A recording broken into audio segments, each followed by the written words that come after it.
Le miracle de Lanciano est le miracle eucharistique certainement le plus connu.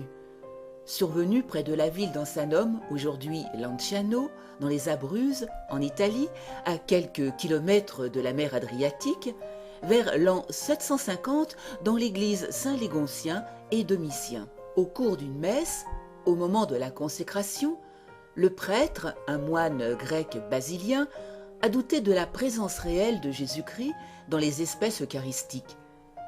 Il passait un moment difficile dans son sacerdoce, mais le Seigneur ne l'a pas abandonné. C'est alors qu'il a vu l'hostie se transformer en chair et le vin en sang.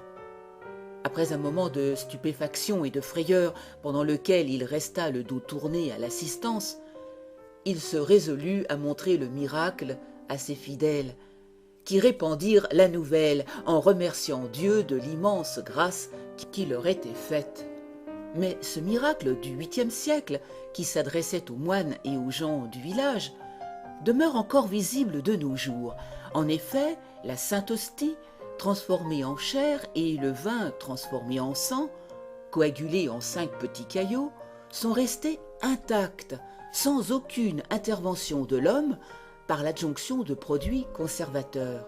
Ces reliques de l'église Saint-Légontien et Domitien sont conservées aujourd'hui depuis 1258 dans l'église reconstruite dédiée à saint François. Leur authenticité a été reconnue officiellement par l'église à partir du XVIe siècle, notamment en 1515, 1574, 1637, 1771, 1866 et 1970.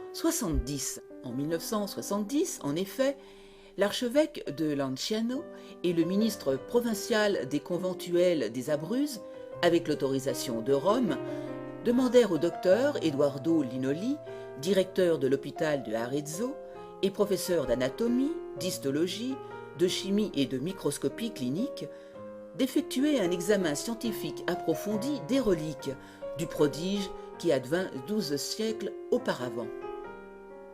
Le 4 mars 1971, le professeur présenta le compte-rendu suivant. Premièrement, la chair et le sang sont de nature humaine.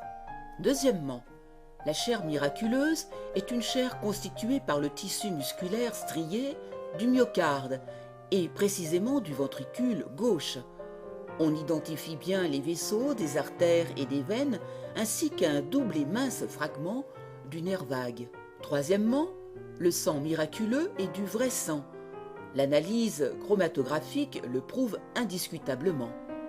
Quatrièmement, les fragments appartiennent au groupe sanguin AB, type sanguin identique à celui trouvé par le professeur Baima Bologna sur le Saint-Suaire de Turin et caractéristique des populations du Moyen-Orient. Cinquièmement, les protéines contenues dans le sang sont réparties en un pourcentage identique à celui du schéma séroprotéique du sang frais normal.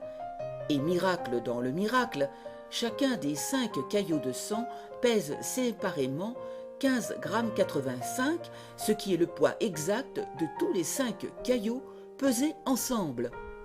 Sixièmement, aucune section histologique n'a révélé la présence de traces d'infiltration de sel ou de substances conservantes utilisées autrefois dans un but de momification.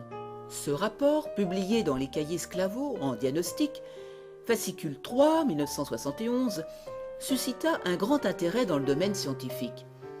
En 1973, le Conseil supérieur de l'Organisation mondiale de la santé nomma une commission scientifique pour vérifier les conclusions du professeur Linoli.